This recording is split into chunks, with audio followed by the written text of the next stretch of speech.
இந்த கூட்டணியை மக்கள் விரும்ப மாட்டார்கள் அப்படின்னு யார் பேசுறது? நாஞ்சில் சம்பத் பேசுறாரு. கட்சி நிர்வாகிகள் விரும்பல, கட்சியில உள்ள மக்கள் விரும்பல அப்படின்னா எல்லாருக்கும் பதட்டம். என்ன நடக்க போதோ நம்மகிட்ட பேசினவங்க ரொம்ப வருத்தத்தோட சொன்னாங்க. இப்போ மாவட்ட செயலாளர்கள்ட்ட நான் பேசிட்டு சொல்றேன், சும்மா சொல்லல, கருத்து சொல்லல. அவங்க வந்து சிபிஐ விசாரணை 15ஆம் தேதி, 13ஆம் தேதி அவங்களுடைய மாவட்ட செயலாளர்களுக்கு அவசர அழைப்பு. அவங்க எல்லாருமே ஃபோன் பண்ணி அல்லது வாட்ஸ்அப்ல மெசேஜ் போட்டு இத்தனை மணிக்கு மீட்டிங் வந்துருங்க, லிங்க் அனுப்பிட்டோம். ஜூம் மீட்டிங் வரைக்கும் சொல்றேன். நான் எல்லாம் வந்தாச்சு. வந்தா இந்த மாதிரி நம்ம கூட்டணிக்கு போகிறோம், உங்களுக்கு சம்மதமா அப்படின்னு கேட்டுக்கிறாங்க. ஒரு பெரிய முடிவு எப்படி எடுக்கிறாங்க பாருங்க. ஒரு குரூப் காலில் வந்து எடுக்கிறாங்க. ஸோ கூட்டணிக்கு ரெடி. எதுக்கு முன்னாடி? சிபிஐ விசாரணைக்கு முன்னாடி. அப்படின்னா என்ன அர்த்தம்? சிபிஐ விசாரணைக்கு தளபதி போவார், அப்புறம் திரும்பி வரமாட்டார். எது சரக்கு பாட்டில் தூக்கிட்டு போனது, சைடு சோட்டு கத்திரிக்கோள் அடிச்சு போனது, வாயில கூட கட்சி போட்டார்.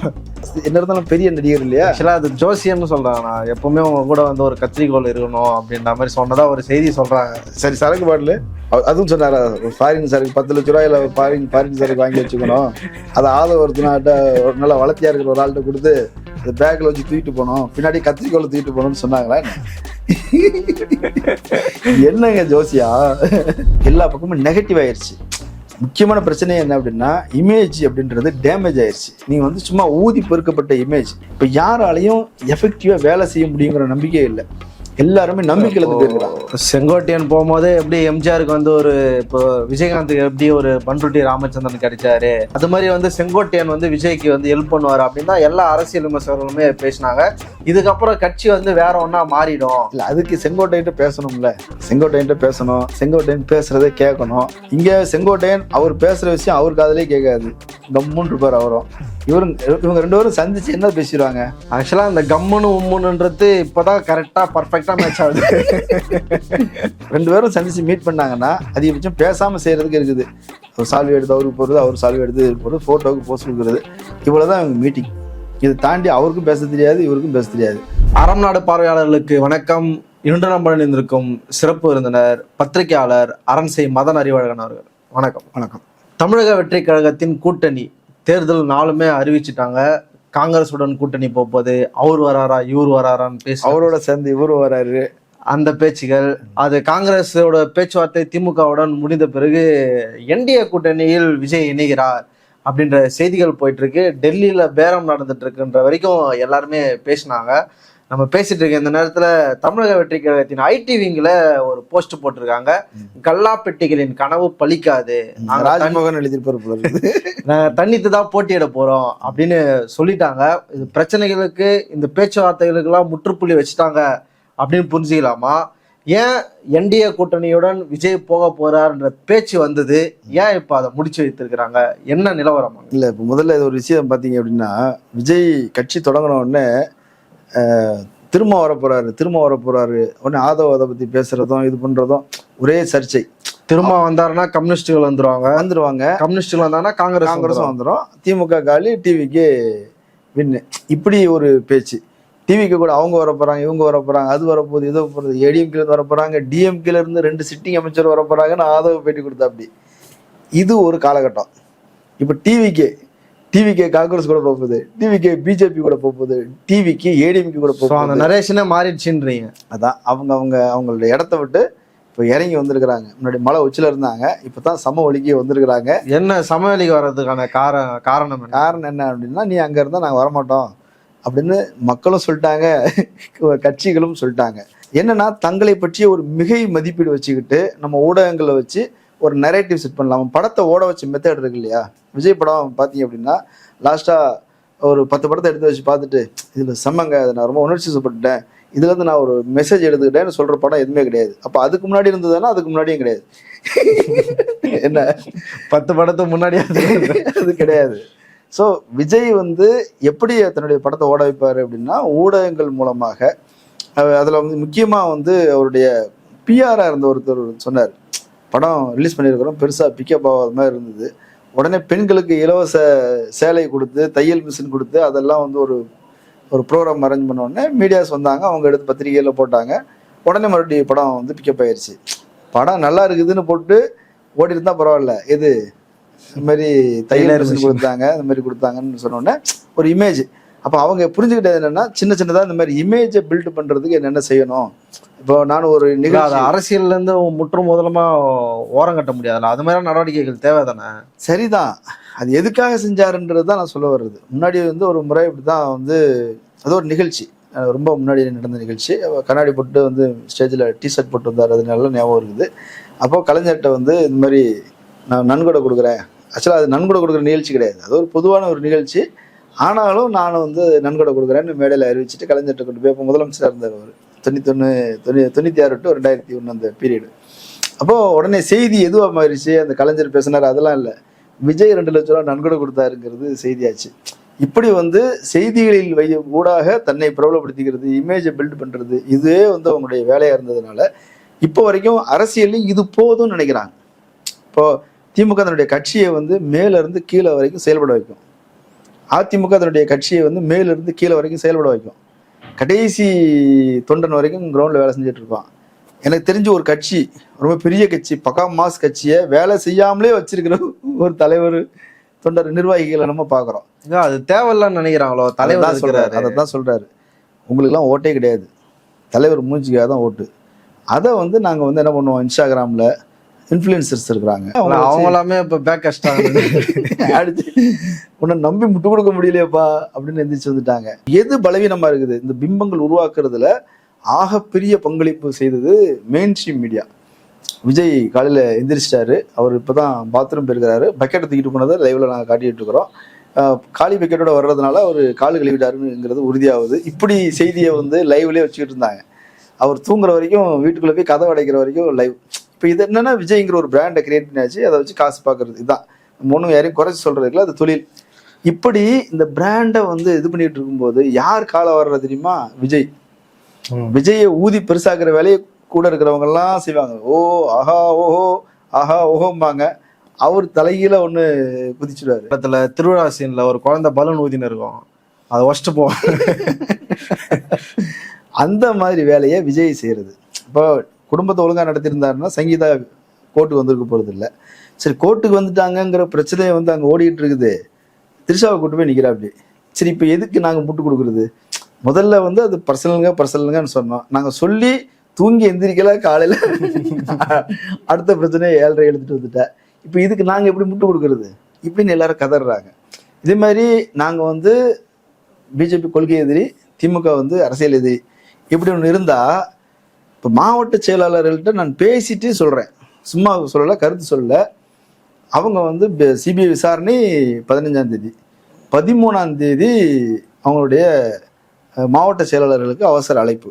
அவங்க எல்லாருமே ஃபோன் பண்ணி அல்லது வாட்ஸ்அப்பில் மெசேஜ் போட்டு இத்தனை மணிக்கு மீட்டிங் வந்துடுங்க, லிங்க் அனுப்பிட்டோம். ஜூம் மீட்டிங் வரைக்கும் சொல்கிறேன் நான், எல்லோரும் வந்துடணும். எல்லாம் வந்தாச்சு. வந்தால் இந்த மாதிரி நம்ம கூட்டணிக்கு போகிறோம், உங்களுக்கு சம்மதமா அப்படின்னு கேட்டுக்கிறாங்க. ஒரு பெரிய முடிவு எப்படி எடுக்கிறாங்க பாருங்க, ஒரு குரூப் காலில் வந்து எடுக்கிறாங்க, சம்மதமா அப்படின்னோடனே அதில் கொஞ்சம் பேர் அவங்களுக்கு புரிஞ்சிருச்சு. பேர் சொல்லலை, ஆனால் இப்போ இருக்கிற ஒரே ஆப்ஷன் என்டி ஆப்ஷன் தான். அவன் தான் கூப்பிட்டு விட்டுருக்கிறான், நீ தான் பேசிகிட்டு இருக்கிற. அப்போ வந்து சம்மதமானு சம்மதம்னு கொஞ்சம் பேர் சொல்லியிருக்கிறான், சம்மதம் இல்லைன்னு கொஞ்சம் பேர் சொல்லியிருக்கிறான். ஈக்குவலாக தான் இருக்குது. சம்மதம் இல்லை, போனோன்னா நம்மளுடைய கேரியர் வந்து போயிடும் அப்படி இப்படின்னு ஒன்று சொல்கிறாங்க. போகலான்னு சொன்னோன்னா அங்கே வந்து சீட்டு குறைஞ்சிரும், உங்களுக்கு பரவாயில்லையா? அப்போ வந்து நீங்கள் வந்து கட்சியில் வந்து நிர்வாகிகளை வந்து கன்வின்ஸ் பண்ணணும், நிறைய பேருக்கு சீட்டு கிடைக்காது, பரவாயில்லையா? இது யார் சொன்னது? புஷி ஆனந்த் சொன்னது. இவ்வளோ பேசியாச்சு. நம்பர்ஸ் கவுண்டிங் யார் என்னன்னு தெரியல, ஏன்னா அங்கே ஓட்டெடுப்பே நடத்தலை. மொத்தம் நடந்தது 10 நிமிஷம். போகிறோங்கிற தகவலை சொல்லியிருக்கிறாங்க. அதில் வந்து ஆட்சேபனை கொஞ்சம் பேர் தெரிவிச்சிருக்கிறாங்க, போனால் நல்லது. ஏன்னா அவங்களுக்கு வந்து போனால் நல்லதுன்னு சொன்னவெல்லாம் யாருன்னா, கிரவுண்டில் வந்து அவங்களுக்கு வந்து தெரிஞ்சிருச்சு ஜெயிக்க மாட்டோம் அப்படிங்கிறது ஒரு விஷயம் தெரிஞ்சவன் தப்பிச்சிக்கணும். ஆமாம். இன்னொரு பிரிவு அவங்களுக்கும் ஜெயிக்க மாட்டோங்கிறது தெரியும். ஆனால் என்னென்னா கட்சி இருக்கும், இந்த முறை ஒரு வேலை செஞ்சு ஒரு அனுபவம் கிடைக்கும், பிரச்சனைகளை ஃபேஸ் பண்ணி ஒரு அனுபவம் கிடைக்கும். துள்ளி குதிக்கிறவங்களாம் ஓரளவு நிதானத்துக்கு வருவான். யதார்த்தத்தை புரிஞ்சுக்கிட்டு வேலை செய்கிறதுக்கு ஒரு 5 வருஷம் அவகாசம் இருக்குது. நம்ம அதில் ரெடி ஆகிக்கலாம். ஒரு செகண்ட் பிளேஸ் வந்துட்டோம் அப்படின்னாலே கூட, அல்லது செகண்ட் பிளேஸுக்கு பக்கத்தில், தேர்டில் இருந்தாலும் கூட செகண்ட் பிளேஸுக்கு பக்கத்தில் வந்துட்டா கூட நம்ம அடுத்ததில் வந்து நெக்ஸ்ட் டைம் பேசுறதுக்கு ஈஸியாக இருக்கும். கூட்டணி வைக்கிறதுக்கு, பேரம் பேசுறதுக்கு பெரிய கட்சிகள் நம்பிக்கையோட வருவாங்க. இதெல்லாம் பாசிட்டிவான விஷயம். இதுல இருந்து அவங்க சொல்றாங்க. அப்போ இதில் என்ன அப்படின்னா, இதை பேசிட்டு அதுக்கப்புறம் கட் பண்ணியாச்சு. கட் பண்ண பிறகு மறுபடியும் வந்து ஃபோன் பண்ணி, என்ன கருத்து சொல்லிட்டு இருக்கிறீங்க, சொன்னா சரின்னு சொல்லணும். தளபதி என்ன முடிவு எடுக்கிறாரு அதான் முடிவு, தலைமை என்ன முடிவு எடுக்குதோ அதான் முடிவு. உங்கள்கிட்ட எதுக்கு கேட்கறது அப்படின்னா ஒரு ப்ரொசீஜர் அதுக்காக கேட்குறோம். ஸோ ஜூம் மீட்டிங்ல வேற ஒரு முகம், நார்மல் காலில் வேற முகம். அதனால இது சம்பந்தமா வெளியே யார்ட்டையும் எதுவும் பேசக்கூடாது, அது மாதிரி பப்ளிக்ல வந்து சொல்லக்கூடாது, மீடியாவை சந்திச்சு பேசக்கூடாது. சொன்னீங்கன்னா கட்சியை விட்டு தூக்கிடுவோம், பதவி கிடைக்காது அப்படி இப்படின்னு மிரட்டி எல்லாருக்கும் தனிப்பட்ட இது ஒரு வேலையா. இப்போ 138 பேர் மாவட்ட செயலாளர் அப்படின்னா அந்த 138 பேருக்கும் ஃபோன் பண்ணி இதை வந்து சொல்லியிருக்கிறா அப்படி. ஆனால் மீடியாவுக்கு தகவல் வருது, தகவல் வெற்றி கழகம் தானே அது. அப்போ மீடியாவுக்கு தகவல் வருது, கொடுத்தது யாரு? ஜூம் மீட்டிங் அட்டன் பண்ண நம்பர் கொடுத்தது யாரு? 120 பேர் கலந்து கொண்டார்கள். 120 பேர் 98 பேர் வந்து கூட்டணியை ஆதரிச்சாங்க. இந்த தகவலை யார் சொல்லியிருப்பா? தலைமையில் இருக்கிறவங்க தான் சொல்லியிருக்கோம். ஸோ அவங்கெல்லாம் பதட்டத்தில் இருக்கிறாங்க. ஒன்று கூட்டணி அமைய போகுதுங்கிற சந்தோஷத்தில் இருப்பான், அல்லது வந்து ஐயோ கட்சி நாசமாக போயிருமேன்னு பதட்டத்தில் இருப்பான். ஒரு பக்கம் அதிருப்தி, இந்த கூட்டணியை மக்கள் விரும்ப மாட்டார்கள் அப்படின்னு யார் பேசுறது? நாஞ்சில் சம்பத் பேசுறாரு. கட்சி நிர்வாகிகள் விரும்பல, கட்சியில் உள்ள மக்கள் விரும்பல அப்படின்னா எல்லாருக்கும் பதட்டம். என்ன நடக்க போதோ. நம்மகிட்ட பேசினவங்க ரொம்ப வருத்தத்தோட சொன்னாங்க, தலை பிஜேபி. அதுக்கு முன்னாடி ஒரு கொஸ்டின், இப்போ இவ்வளவு பேர் முக்கியமான முடிவு, அடுத்த எதிர்காலத்தையே தீர்மானிக்கக்கூடிய ஒரு முடிவை எடுக்க போறாங்க, அதில் கூட தலைவர் பங்கெடுத்துக்கலையே. தலைவர் பங்கெடுக்க மாட்டார். ஒருவேளை ஆட்சியை அமைச்சிட்டாலும் கூட புஷி ஆனந்த் தான் நிர்வாகத்தை பார்த்துப்பாரு தவிர அவர் புஷி ஆனந்த் என்ன பண்ணுவாரு? கலெக்டரை கூப்பிட்டு போஸ்டர் ஓட்டணும் அப்படிம்பாரு, பாலாபிஷேகம் பண்ணணும் அப்படின்னு சொல்லுவார். வேற என்ன தெரியும் அவருக்கு? அவர் இவ்வளவுதான் 30 வருஷமா அவருடைய பிராக்டிஸ் அதுதான். பேனர் கட்டுறது அனுமதி வேணும் அப்படின்னு கலெக்டர்கிட்ட போய் இவரே மனு கொடுப்பாரு. வேற எதுவும் தெரியாது. இவர் என்ன பண்ணுவாரு? வீட்டில் சோத்தை பார்த்துக்கிட்டு இருப்பாரு, அது மூட்டை பார்த்துக்கிட்டு இருப்பாரு. அதை தாண்டி வேற எதுவும் தெரியாது. ஒருவேளை கலெக்டர் மீட்டிங்னு உட்காந்துருந்தேன்னா காதில் பஞ்சை வச்சுட்டு உட்காந்துருக்கிறாரா இல்லை சும்மா உட்காந்துருக்கிறாருன்னு உட்காந்துருப்பாரு. எல்லாரும் பேசி முடிச்சுட்டு எழுந்துச்சு போயிடுவாங்க. இல்லை வேற என்ன தெரியும்னு. சரி ரைட்டு, அது அவர் பிரச்சனை, அது அவருடைய பர்சனல். இப்போதான் எல்லாமே பர்சனல் ஆயிருது. மனசனோட எல்லா பலவீனங்களும் பர்சனல், இமேஜ் மட்டும்தான் வந்து சொல்றாங்க. சரி ஓகே, அப்போ அந்த மீட்டிங் நடந்திருக்குது. முக்கியமான மீட்டிங்ல விஜய் கலந்துக்கல. ஏன்னா கலந்துக்கிட்டு அவர் கேள்வி கேட்கவும் தெரியாது, பதில் சொன்னா அவருக்கு புரியவும் செய்யாது. அவர் சும்மா ஒரு பொம்மை. புஷி ஆனந்த் அதை பேசி முடிச்சுட்டு நியூஸை வந்து இவங்க தான் வெளியே சொல்றாங்க. ஸோ கூட்டணிக்கு ரெடி. எதுக்கு முன்னாடி? சிபிஐ விசாரணைக்கு முன்னாடி. அப்படின்னா என்ன அர்த்தம்? சிபிஐ விசாரணைக்கு தளபதி போவாரு, அப்புறம் திரும்பி வரமாட்டாரு. நீங்கன்னா ஆளாளுக்கு செய்தி சொல்லிட்டு இருக்கீங்க, ஆளாளுக்கு ஐடியா கொடுத்துட்டு இருக்கீங்க. டெல்லிக்கு போற தலைவர் மூசா வரணுமா வரக்கூடாதா, என்ன நினைச்சிட்டு இதெல்லாம் பேசிட்டு? இதே தான் பிரச்சனை. தளபதி இப்போ பெரிய பிரச்சனையில் இருக்கிறார். அவர் சொல்லி மீட்டிங்ல வந்து கேட்டதே தளபதி இப்போ பெரிய பிரச்சனையில் இருக்கிறார், அவசரமா முடிவெடுக்கணும் அப்படின்றதுக்காக தான் அந்த மீட்டிங். இது கூட்டணிக்கான மீட்டிங் கிடையாது. தலைவரை பாதுகாக்க எப்படி பாதுகாக்க போறோம்? கட்சியே தலைவரை பாதுகாக்கிறதுக்கு தான். வேற ஏதாவது வேலை செஞ்சிருக்கிறாங்களா? எல்லா பஞ்சாயத்துலையும் விஜய்க்கு முட்டு கொடு. கரூர் பிரச்சனையிலிருந்து நம்ம சகலத்தையும் பார்த்தாச்சு. விஜய் செய்யக்கூடிய கோமாளித்தனங்களுக்கு முட்டு கொடுக்கறதை தாண்டி இவங்க வேற என்ன செஞ்சிருக்கிறாங்க? இப்போ ஒரு கட்சி அட்டாக் மோட்ல வரணும். அதுலயும் புதுசா வந்த கட்சி வந்து நீங்க நமக்கு நல்லா தெரியும். அரவிந்த் கெஜ்ரிவால் ஃபீல்டு வந்த புதுசுல எப்படி இருக்கும் தெரியுமா? நேஷனல் நியூஸ் டெய்லி ஏதாவது ஒன்று விட்டுக்கிட்டே இருப்பாரு. தகவல் பெறும் உரிமை சட்டம்னு ஒன்று இருந்தது, அது மூலமா டீட்டெயிலாம் எடுத்து வச்சிருப்பாரு. இவங்களுக்கு தெரியாது, கேட்டதெல்லாம் கொடுத்துருக்குறாங்க. ஒரு எல்லாத்தையும் எடுத்து பார்சல் போட்டு பண்டல் போட்டு வச்சிருக்காங்க. தகவல் தானே கேட்குறாங்க. வாரத்துக்கு ஒரு பண்டலை ஓப்பன் பண்ணும். அப்படியே ஓப்பன் பண்ணி ஒன்று ஒன்றா அவுத்து விடுறாரு. நாடு முழுக்க அது செய்தி. ஒருவேளை அது ஒரு நாடாளுமன்ற தேர்தலாக இருந்ததுன்னா ஒரு பெருசாக ஹெட் அடிச்சிருப்பார். அந்த அளவுக்கு வந்து நாடு முழுக்க ஊடகங்கள் செய்தி. அவருடைய கேள்வியின் நியாயம் காங்கிரஸால் பதில் சொல்ல முடியாத அளவுக்கு இருந்தது. எல்லா பக்கமும் அது விவாதம். ஸோ காங்கிரஸ் கவர்மெண்டுடைய மொத்தமாக பேரை கெடுத்தது பிஜேபி இல்லை, அரவிந்த் கெஜ்ரிவால். மொத்தமாக டேமேஜ் பண்ணி அவங்கள வந்து கூப்பிட உட்கார வச்சது அவர் தான். ஸோ அந்த அளவுக்கு வந்து வைப்ரண்டாக தினசரி வேலை செஞ்சுவார், தினசரி பத்திரிகையால் சந்திப்பார். அவர் தான் அந்த பேப்பர்ஸ் இருக்குல்லையே, அதை பிரிண்ட் அவுட் எடுத்து எல்லார் கையிலையும் விநியோகம் பண்ணுவார். அதில் என்ன இருக்குதுங்கிறத பார்த்து சொல்ல மாட்டார், பார்க்காமலே சொல்லுவார். ஏன்னா அவர் படிச்சிருப்பார், படித்ததை சொல்லுவார். பத்திரிகையாளர்கள் கேள்வி கேட்பாங்க, காங்கிரஸ் ஆதரவாளர்களும் இருந்திருப்பாங்கல்ல, அவங்களும் கேள்வி கேட்பாங்க. எல்லாருடைய கேள்விகளுக்கும் பதில் சொல்லுவார். மறுநாள் அது செய்தி, நாடே அதை பற்றி விவாதிக்கும். அவ்வளோ ஆக்டிவாக இருந்தாங்க. இவங்க பார்த்தீங்கன்னா ஒரு 2-3 மாதம் இந்த சொல்லுவாங்களே புது பொண்டாட்டி ஜோர் மாதிரி கொஞ்சம் அப்படி கிளுன்னு இருந்தாங்க. அப்புறம் முழுக்க பார்த்தா இப்போ முட்டு கொடுக்கறது தான் மொத்த கட்சிக்கும் வேலை. இல்லை, இப்போ மாவட்ட செயலாளர் கூட்டத்தில் அவ்வளோ விஷயங்கள் நடந்திருக்குது, அவங்க தான் அந்த தகவலை சொன்னாங்கன்னு சொல்கிறீங்க. ஆனால் இப்போ ஐடிவிங்களை என்ன சொல்கிறாங்கன்னா, கல்லாப்பெட்டிகளின் கனவு பலிக்காது. ஏன் அதை உங்கள் டிவிக்கு கட்சி பேஜில் நீங்கள் போட வேண்டியது தானே? ஏங்க ஒரு சர்ச்சை போயிட்டு இருக்குது, நீங்கள் ஒரு மீட்டிங் நடத்திருக்கிறீங்க, நீங்கள் தான் தகவல் கொடுத்துருக்கிறீங்க, நாடு முழுக்க பிரச்சனை ஆகிட்டு இருக்கு, உங்கள் கட்சிக்காரன் குதிச்சு போயிருக்கிறான், விஜய் ஒரு அறிக்கை விட வேண்டியது. விஜய் தான் அறிக்கை விட்டுருக்கணும். விஜய் தான் அறிக்கை விடணும். சரி, விஜய் பேரில் வந்து பொதுச் செயலாளராக ஒரு அறிக்கை விடணும், அல்லது பத்திரிகையாளர் சந்திச்சு நாங்கள் எந்த கட்சியோட கூட்டணி இல்லைன்னு அவர் பேச வேண்டியது தானே. டிவிக்கு ஹெட் குவார்ட்டர்ஸ்னு ஒரு பேஜ் வச்சிருக்கீங்களே, ஐடி விங்குங்கிறது என்னங்க அது? ஐடி விங்கா பதில் சொல்லும், அறிக்கை விடும். எனக்கு புதுசாக இருக்குது. உலகத்தில் எந்த கட்சியிலையும் ஐடி விங்க அறிக்கை விட்டதை நான் பார்த்ததில்லை. ஒரு கட்சி கூட்டணி பேரம் நடக்குது செய்யுது. பவன் கல்யாணம் வச்சு பொய் செய்தி சொன்னீங்க, காங்கிரஸை வச்சு பொய் செய்தி சொன்னீங்க. சரி, சொன்னாங்கல்ல, எத்தனை நாளைக்கு முன்னாடி சொன்னாங்க? ஒரு வாரத்துக்கு முன்னாடி சொன்னாங்க. ஏன் உங்களுக்கு அந்த காதில் வந்து உளுந்து பவன் கல்யாணம்னு கேட்கறதுக்கு ஒரு வாரம் ஆச்சுதா? சாயந்தரம் அறிக்கை கொடுங்க. அத்தனை பேரும் ட்விட்டரில் இருக்கிறீங்க, அத்தனை பேரும் ஃபேஸ்புக்கில் இருக்கிறீங்க, அத்தனை பேரும் இன்ஸ்டாகிராமில் இருக்கிறீங்க, எல்லாருக்கும் கையில் ஃபோன் இருக்குது. ஒரு ஃபோன் எடுத்து அதில் வந்து டிங் டிங் டிங் அடித்து போட வேண்டியது தானே. அப்படி ஒன்றும் இல்லை, சொல்கிறதுக்கு தெரியல. ஏன்? ஒருவேளை தளபதி பேசிக்கிட்டு இருப்பாருன்னு நீ ஏன் நம்பி இருக்கிற? அப்படி தானே? இல்லை, அவரு இப்போ டெல்லியிலேருந்து வெளியே வரப்போ அவ்வளோ சந்தோஷமா வராரு, கை காமிக்கிறாரு, சன்ரூஃபை திறந்து வச்சுட்டு கை காமிச்சுன்னு வராரு. ஏதோ ஒன்று நடந்துருக்கும்ல. அது சீனு. அது வந்து டேமேஜ் ஆயிடுச்சு. முந்தின நாள் டேமேஜ் கண்ட்ரோலுக்கு ஏதாவது பண்ணணும்ல. மழை பெய்யும் போது கொடை பிடிக்கிறோம் இல்லையா, அவ்வளோதான். 19 பேரை வெளியே நிறுத்தி வச்சிருக்கிறாங்க.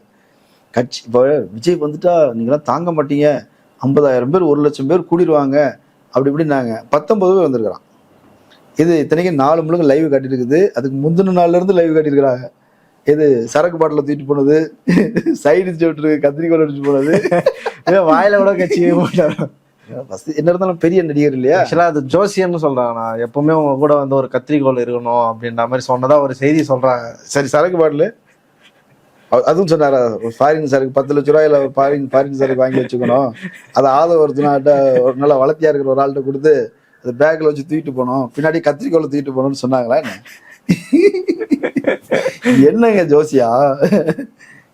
சரி, நீ சைடு கட் பண்ணுறதுக்கு உங்களுக்கு பல்லால கடிக்கிறதுக்கு முடியல, வயசாயிருச்சு, கட் பண்ணிட்டு போறீங்க. எனக்கு அது பிரச்சனை இல்லை. நீங்கள் சரக்கு எடுத்துட்டு போங்க, நீ 10 லட்ச ரூபாய் குடிங்க, 3 மணி நேரம் ட்ராவல் பண்ண போகிறோம், சும்மா போனோம் அப்படி குடிச்சிட்டு பேசிட்டு போகணும்னு போயிருந்துருக்கலாம். அதெல்லாம் ஒன்றும் தவறு இல்லை. இப்போ நீங்கள் அன்றைக்கி சாதாரண விஷயமா மாதிரி அவருடைய பர்சனல், அதோடைய பர்சனல். அது ஆதவ ஒரிஜினா ஊற்றி கொடுத்தாரா, இவரு ஆதவ ஊற்றி கொடுத்தாரா, அதெல்லாம் அவங்க பர்சனல், நம்ம அதை பற்றி பேச போகிறது இல்லை. ஆனால் வெளியே வந்து ஒரு சீனை கிரியேட் பண்ணுறாங்க. இது அப்படி கெத்து கட்டிட்டு வந்தோன்னா அது ஸ்டில்லு. அதெல்லாம் எடுத்துப்பா தளபதி வெற்றிகரமாக எங்கே எதுக்கு 41 பேரை கொண்டுட்டு அதுக்கு சாட்சி சொல்லிட்டு வந்ததை நீங்கள் கொண்டாடிக்கிட்டு இருக்கிறீங்க. அதை அவர் சிரிச்சுட்டு வராராம். இவர் வந்து என்னமோ தேர்தலில் வெற்றி பெற்று இவர் வந்து முதலமைச்சராக வந்து தேர்ந்தெடுக்கப்பட்ட பிறகு அப்படி வீதி உலா வர்ற மாதிரி ஒரு சீனை கிரியேட் பண்ணுறாங்க. ஸோ இல்லை, ஒரு அரசியலே என்ன பண்ணுறதுன்னே தெரியாமல் இருக்கிறாங்களா? இப்போ ஒரு 600 பேர் 700 பேர் தான் ஒரு குரூப் ஆஃப் டீம் இருக்கு. ஆனால் அவங்க ஓட்டை நம்ம மொத்தமாக எப்படி வாங்க முடியும்? அப்படிதான் எல்லாருமே முயற்சி பண்ணுவாங்க. அஜித் வந்து கார் ரேஸ் ஓட்ட போயிட்டாரு, அவருக்கு மக்களை பத்தி என்ன தெரியும்? நான் ஒருத்தர் எழுதியிருந்தாரு, சொல்லிடுறேன். அஜித்தை போட்டு அஜித்தையும் எதிரில் நிறுத்திட்டீங்க, சிவகார்த்திகனையும் எதிரில் நிறுத்திட்டீங்க, ரஜினியும் எதிரில் நிறுத்துறீங்க. என்ன பாலிடிக்ஸ் இது? எப்படி இது உபயோகப்படும்? அவன் கட்சியா மாறல. நான் தான் சொல்றேன், அது ரசிகர் கூட்டம். விஜய் படம், விஜய் ரசிகர், இவ்வளவுதான் அவங்க. அப்போ மீதி எல்லாமே உங்களுக்கு போட்டியாளர் தான். இப்போ அந்த ஒருத்தர் எழுதியிருந்தாரு, என்னெல்லாம் செய்யக்கூடாதோ அத்தனையும் இந்த பசங்க செய்யறானுங்க. தேர்தல் நேரத்தில் மீடியாவை பகை செய்யக்கூடாது. இவனை மீடியாவை அசிங்கப்படுத்துறதுக்குன்னு ஒரு ஃபேக் ஐடியா உருவாக்கி எல்லா மீடியா பேரையும் போட்டு விடுறாங்க. இது ட்ரெண்ட் ஆயிடுச்சுன்னா அவங்களுக்கு கொண்டாட்டம், அத்தனை பேரும் கடுப்பாயிட்டான். சரியா? இது நெகட்டிவாக மாறுதா இல்லையா?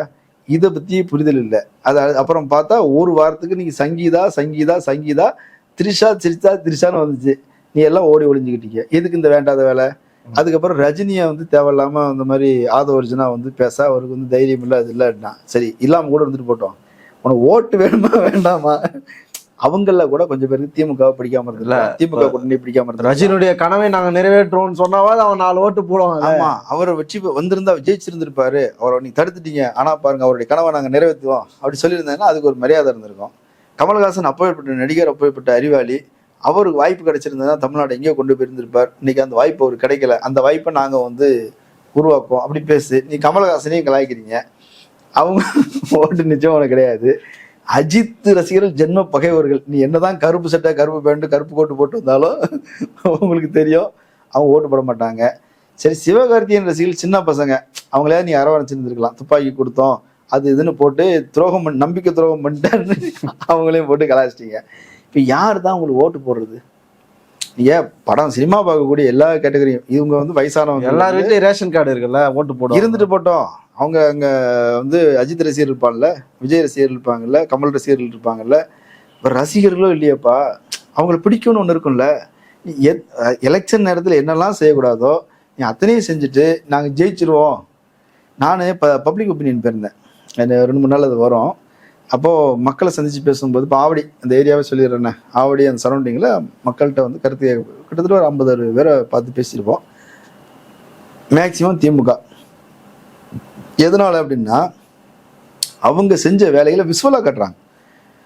விசுவலாக பாருங்கள், இந்த மாதிரி ட்ரைனேஜ் போட்டு கொடுத்துருந்தாங்க. கிட்டத்தட்ட எங்களுக்கு வந்து நீண்ட கால கோரிக்கை இது, இப்போ தான் நிறைவேறிக்குது, மாநகராட்சியாக மாறி இருக்குது, நிறைவேறி கொடுத்துருக்குறாங்க. சாலைகள் எல்லா பக்கமும் தார் சாலை, புதுசாக டெவலப் ஆன ஏரியாவில் ரோடே இல்லாமல் இருந்திருக்குது. 23 வருஷமாக ரோடு இல்லாமல் இருந்த இடம், 18 வருஷமாக ரோடு இல்லாமல் இருந்த அதெல்லாம் போட்டு கொடுத்துருக்காங்க. பஸ் ஸ்டாண்ட் கட்டிக்கிட்டு இருக்கிறாங்க, அது நடந்துகிட்டு இருக்குது. கோரிக்கை நிறைவேற்றிருக்குது. ஆமாம், கட்டிக்கிட்டு இருக்கிறாங்க.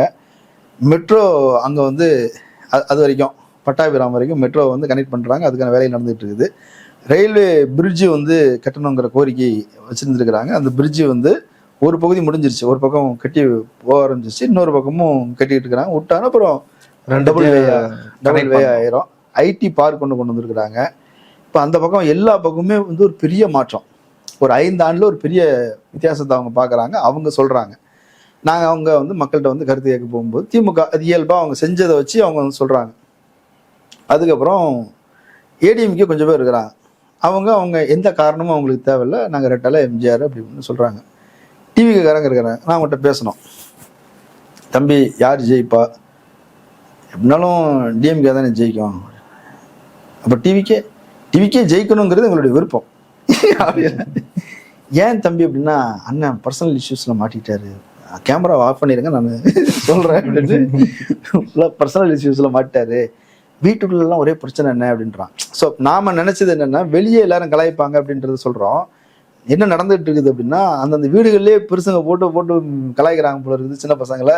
இதுங்களுக்கு பதில் தெரியல, ரொம்ப அவமானமாக இருக்குது. ஃப்ரெண்ட்ஸோட பேச முடியல, எல்லாரும் கலாய்க்கிறாங்க, ஸ்கூலில் பேச முடியல, காலேஜில் பேச முடியல, இப்படி இந்த பிரச்சனைகளை சொல்கிறாங்க. யாராலையும் அது சரின்னு சொல்ல முடியல, எல்லா பக்கமும் நெகட்டிவ் ஆயிடுச்சு. முக்கியமான பிரச்சனை என்ன அப்படின்னா, இமேஜ் அப்படின்றது டேமேஜ் ஆயிடுச்சு. நீங்கள் வந்து சும்மா ஊதி பெருக்கப்பட்ட இமேஜ், அது சின்ன குண்டூசி வச்சு குத்தினோன்னு புசுன்னு போகுது. இப்போ யாராலையும் எஃபெக்டிவாக வேலை செய்ய முடியுங்கிற நம்பிக்கையே இல்லை, எல்லாருமே நம்பிக்கை இழந்து போயிருக்கிறாங்க. செங்கோட்டையன் போகும்போது எப்படி எம்ஜிஆருக்கு வந்து ஒரு, இப்போ விஜயகாந்துக்கு எப்படி ஒரு பண்ருட்டி ராமச்சந்திரன் கிடைச்சாரு, எம்ஜிஆருக்கு பல பேர் இருந்தாங்க, அது மாதிரி வந்து செங்கோட்டையன் வந்து விஜய்க்கு வந்து ஹெல்ப் பண்ணுவார் அப்படின்னு தான் எல்லா அரசியல் விமர்சகர்களுமே பேசினாங்க. இதுக்கப்புறம் கட்சி வந்து வேற ஒன்றா மாறிடும். இல்லை, அதுக்கு செங்கோட்டையன்ட்டு பேசணும்ல, செங்கோட்டையன்ட்டு பேசணும், செங்கோட்டையன் பேசுகிறதே கேட்கணும். இப்போது பண்ருட்டி ராமச்சந்திரன் பேசுகிறதே கேட்பார், அவர் பேசுவார், களத்துலேயும் போய் பேசுவார், அங்கே பேசுகிறத கேட்பார். இங்கே செங்கோட்டையன் அவர் பேசுகிற விஷயம் அவர் காதலே கேட்காது, கம்முன்னு இருப்பார் அவரும். இவங்க 2 பேரும் சந்திச்சு என்ன பேசிடுவாங்க. ஆக்சுவலாக அந்த கம்முன்னு உம்முன்னுன்றது இப்போதான் கரெக்டாக பர்ஃபெக்டாக மேட்ச் ஆகுது. 2 பேரும் சந்திச்சு மீட் பண்ணாங்கன்னா அதிகபட்சம் பேசாமல் செய்கிறதுக்கு இருக்குது. ஒரு சால்வி எடுத்து அவருக்கு போகிறது, அவர் சால்வி எடுத்து போகிறது, ஃபோட்டோவுக்கு போஸ்ட் கொடுக்குறது, இவ்வளோதான் இவங்க மீட்டிங். இதை தாண்டி அவருக்கும் பேச தெரியாது, இவருக்கும் பேச தெரியாது. ஒருவேளை வாயை திறந்து ஏதாவது சொல்லிட்டாருன்னா, அப்படியா அதை வந்து ஆனந்தன்கிட்ட சொல்லிடுங்க, சரிங்க தம்பின்ட்டு போயிடாரு, அவ்வளோதான். இவ்வளோதான் அவர் நின்று நிதானிச்சு கேட்கறதுக்கு. இப்போ ஒன்றும் இல்லை, ஒரு மாநில இப்போ அந்த ஜான் ஆரோக்கியசாமின்ற ஒரு ரோல் இருக்குல்ல, அவங்களாம் என்னதான் பண்றாங்க, பிரசாந்த் கிஷோர் பெருசா பில்டப் பண்றாங்களே தவிர என்ன அவங்க தான் கட்சியை நடத்துறாங்க. நம்ம ஊர்களில் பார் நடத்துவாங்க தெரியுமா, பெரிய பணக்காரனுங்க அரசியல்வாதிகள்லாம் இருப்பாங்க, அவன் போகவே மாட்டாங்க. அவங்க காசு கொடுத்து ஒரு கடையை சொந்த இடத்துல ஒயின் ஷாப் வச்சிருப்பாங்க, லைசன்ஸ் வாங்கி வச்சிருப்பாங்க. அங்கே கல்லாவள பட்டியில் உட்காந்து ஒருத்தர் வியாபாரம் பண்ணிட்டு இருப்பார், மச்சானோ யாரோ ஒருத்தர் வியாபாரம் பண்ணிட்டு இருப்பார். பார்ல வந்து அது மாதிரி தங்கச்சி புருஷனோ மாமனோ எவனோ ஒருத்தர் வேலை செஞ்சுட்டு இருப்பாங்க. சொந்த பந்தங்கள் அவங்கவுங்களும் பழகினவங்கெல்லாம் அங்கே வேலை செஞ்சுட்டு இருப்பாங்க. அங்கே ஒரு ராஜ்யம் நடந்துட்டு இருக்கோம். இவர் எப்போது ஒரு குடிச்சிட்டு இவர் வந்து ராஜ மரியாதையா இருக்கும், அவர் இடம் இல்லையா, அண்ணா வராரு அப்படின்னு வழி விடுங்க, அண்ணா வராரு வழி விடு, சும்மா உள்ள வருதுன்னு பார்க்கிங் வசதி, ஓடி போய் கதவை திறக்கிறது இதுன்னு அவரு ராஜா மாதிரி குடிச்சிட்டு மறுபடியும் போயிடுவார். கலெக்ஷன் அவர் வீட்டுக்கு போவோம், இவ்வளோதான் வச்சா சரி வச்சுட்டு போ அப்படிமா, இவ்வளோதான். இப்படித்தான் அது. அவர் கடையை ரன் பண்ண மாட்டார், நடத்த மாட்டார், டிசிஷன் எடுக்க மாட்டார், எதுவும் பண்ண மாட்டார். இந்த மாதிரி ஒரு ஒயின் ஷாப் நடத்துறவங்க மாதிரி இவங்க கட்சி நடத்திட்டு இருக்கிறாங்க. இவருக்கு முடிவெடுக்கிறது, இவருக்கு ஏதாவது தெரியணும்ல. இப்போ அவங்க என்ன நினைக்கிறாங்கன்னா ஜான் ஆரோக்கியசாமி பெரிய அறிவாளி, ஜெகன்மோகன் ரெட்டியே ஜெயிக்க வச்சு ஒரு ஆட்சியை கொண்டு வந்தவர், அதனால அதே மாதிரி நம்ம பண்ணோம். அங்கே என்ன பண்ணீங்க அங்கே அப்படின்னா ஒரு வெள்ளை சட்டை போட்டுட்டு அந்த மாதிரி பேண்ட், இந்த கலரில் பேண்ட் போட்டுட்டு கையை அப்படி மடிச்சு விட்டுட்டு கார்ல போவாரு, இப்படிதான் பிரச்சாரத்துக்கு போவார். பண்ணிடுவோம், அவ்வளோதானே, இவ்வளோதான் அரசியல். ஆந்திராவில் இருந்து படத்தை தான் காப்பி அடிச்சுக்கிட்டு இருந்தீங்க, இப்போ ஸ்டைலு அதை தேர்தல் அறிக்கை வரையும் வந்துட்டாங்க, அவ்வளோதான். எல்லாமே அதே மாதிரி. ஜெகன்மோகன் ரெட்டி என்ன பண்ணியிருக்கிறாரு, இவங்க சொல்றது தான் எம்ஜிஆர் என்டிஆர்லாம், ஆனால் ஜெகன்மோகன் ரெட்டியை தான் காப்பி அடிக்கிறாங்க. இதை வச்சுக்கிட்டு அவங்க ரேம் வாக் போனார், நடந்து போனார். ஆனால் அவர்லாம் போனார், கொஞ்சம் வேலை செஞ்சார், மாநிலம் முழுக்க நடந்து போனார், மக்களை சந்திச்சார். இது சோம்பேறி, வாரத்தில் ஒரு நாள் வெளியே கொண்டு வருவதற்கே பெரிய வேலை செய்ய வேண்டியிருக்குதுன்றாங்க. நான் அதெல்லாம் பொது வழியில் பேச முடியுமா, அவருடைய பர்சனல் இவருக்கு காதுல போய் சொல்லி அதை புரிய வச்சு இவரை வெளியே கொண்டு வந்து இந்த மாதிரி வாங்க செங்கோட்டையன் வராரு சந்திக்கணும்னு அவரை தயார்படுத்தி கொண்டு வர்றது ஒரு பெரிய வேலையா அங்கே வந்து அது ஒரு டீம் ஒர்க்காக வேறு செய்கிறாங்க. அவங்க டிஸ்கஸ்லாம் பண்ணி எப்படி எப்படி செய்யணும் அப்படின்னு வேலை செஞ்சுட்டு இருக்கிறாங்க. அதுக்கு தலைவர் ஆக்டிவா இருக்கணும்ல. இப்போ என்டிஏவுடன் கூட்டணி இல்லைன்னு சொல்லிட்டு ஐடி விங் தான் அறிவிச்சிருக்குது. அதை நம்ம தகுந்த செய்தியா நம்ம எடுத்துக்கலாமா? தகவலா எடுத்துக்கலாம், அதுவும் தகவல் தானே. ஆமா, அப்படின்னா தலைவர் சொன்னாதான் அது செய்தி. இல்ல இப்ப என்டிஏ கூட அலைன்ஸ் போவதற்கான வாய்ப்புகள் இருக்குதா? அதை விஜய் அந்த முடிவு எடுப்போம்னா அது தற்கொலை, அது சூசைட் அட்டெம்ப்ட். அது தலைகீழாகத்தான் போய் குதிப்பேன்னா குதிங்க, அதுக்கு மேல உங்களுக்கு அதுல ஒண்ணும் இல்லை. ஏன் அப்படின்னா உங்களை நம்பி இப்போ நான் களத்துல விஜயோட மாசம் எடப்பாடியோட கிளாஸும் எதுவுமே சேராது. அண்ணாமலை தெளிவா சொன்னாரு, டீயும் காப்பியும் தனித்தனிங்க, அது தனியா குடியன்னாரு, ஒன்னா ஊற்றி குடிக்க முடியாது அப்படின்னாரு. நிஜமா அதுதான். விஜய் ரசிகர்கள் அவங்க அரசியல் இல்லை, அனில் குஞ்சின் என்ன வேணா கண்ட்ரோல் பண்ணுங்க, அவங்க ஏடிஎம்கே கூட ஏத்துக்கிறாங்க.